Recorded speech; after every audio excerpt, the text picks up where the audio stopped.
Good morning. This is Emma Fitzsimmons from the New York Times. We are here live this morning in Brooklyn to talk to some of the people who are leaving for the march in Washington today. We're here in Park Slope, Brooklyn, and some people arrived very early this morning. It's a little after 4:30 a.m. They are going to be hitting the road to go to D.C., and a couple of them agreed to talk with us. I couldn't trust anyone on here if you're going to take them. Oh. Hi, good morning, everyone. Good morning. We have Becky here. Becky, can you tell us a little bit about why you're here at the crack of dawn?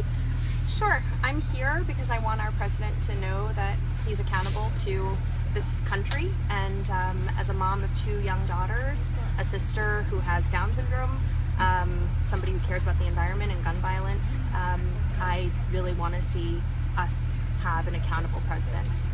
And can you show me your sign? Why did you decide to have this on your sign today? Sure. Well, this is actually a sign inspired by a pin that was from the Civil Rights Movement. And a friend of mine, his grandfather, who was a rabbi who marched in Birmingham, had that pin, I believe in human dignity. And that phrase and that idea that we're all created in God's image and that every single person has dignity, for me, is why I believe in peaceful protesting, and that's important to me today. And why did you decide to be in D.C. today? I'm going to be covering the march here in New York. Why get up at 4 a.m. this morning?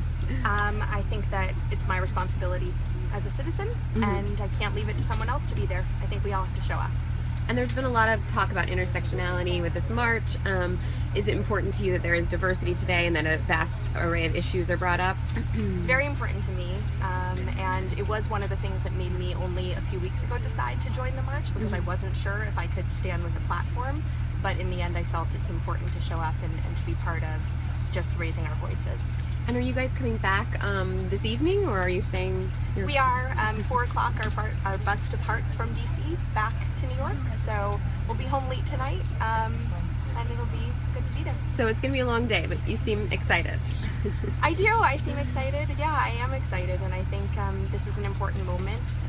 My daughter, who's 5 years old, she made a sign for the march in New York today that she's going with my husband, and we asked her what did she want to write on her sign, and she said, and what she wrote was, "I wish Martin Luther King could teach Donald Trump to be a good person." And that was her idea. That was her idea. Can I go ahead and get your name and your age in case we want to use you in our story? Sure. Becky Vorwinda. I live in Park Slope, Brooklyn, and I'm 36 years old. And can you spell your last name for me? Sure. V as in Victor, Oorwinde. Okay, thanks for talking with us. And the rest of you here this morning, can you tell me sort of what issues you're concerned about? Just maybe throw out some ideas of the issues that you care about while you're marching today. Women's rights. Obamacare and Medicare. Obamacare and Medicare, women's rights. Environment. The environment. Is there a way that we could give you like what we don't care about? Because everything under assault. Can you say that again? I want to make sure our viewers can hear you.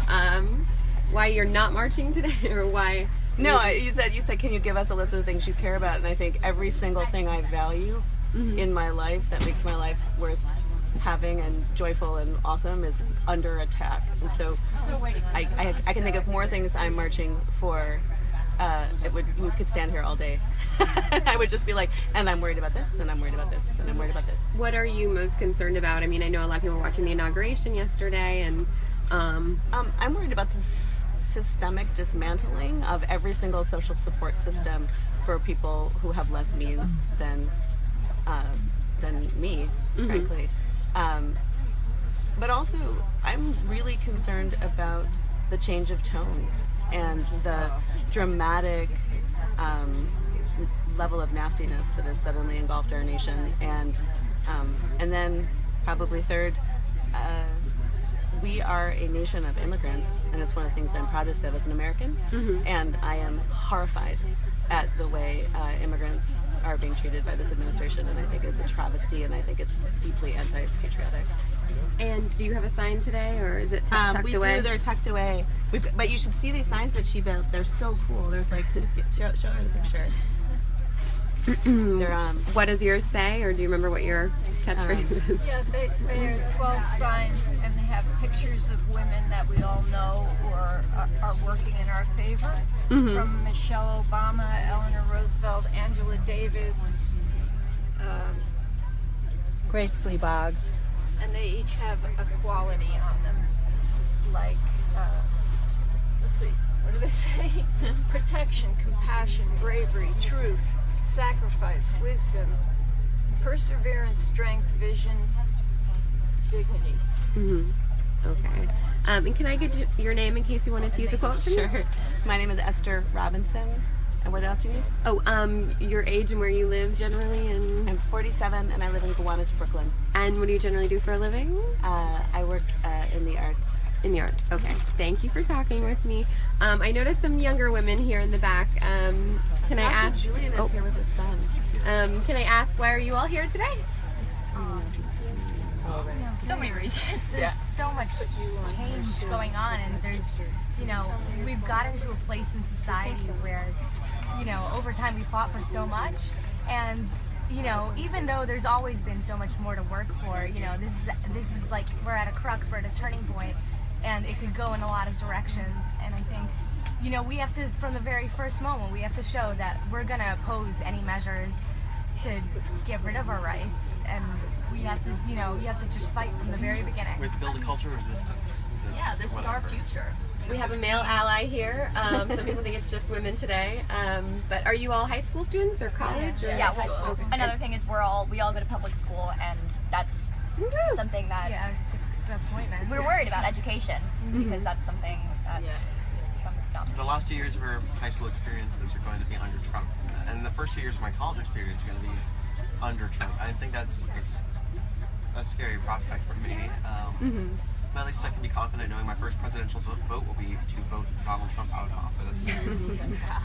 And are you all here with your parents today, or did you come on your own? It's only my mom. Yeah. Okay, so it's a family affair. And why did you want to be in DC versus just marching in New York? I think, there's the whole idea of like being there, and instead of feeling helpless, like really feeling like you have a voice and you can be one of these, like thousands of people up there, not being so alone. I feel like if you compare what's going to happen today and the number of people that are going to show up today with how empty his stands were yesterday at the inauguration, how they couldn't even fill the seats at the inauguration, I think this shows that how many people are going to show up today compared to yesterday. I think this shows we're on the right side of history.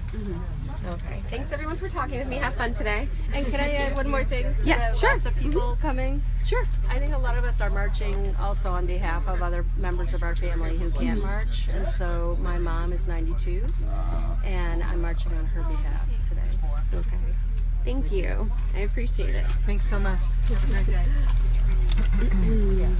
Usher, do we know what the route is from the after the rally, what the march route is?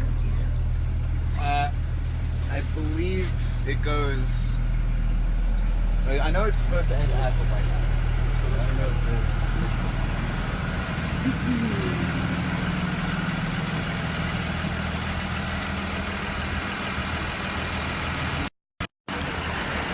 Good morning.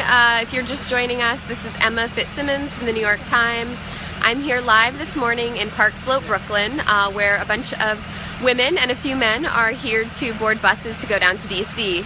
It's a little after 4:30 a.m. So these folks got up really early this morning, and they're going to be hitting the road in school buses and some chartered buses here to go to the march. So we've been talking to some people about why they're here, and you can see there's actually a few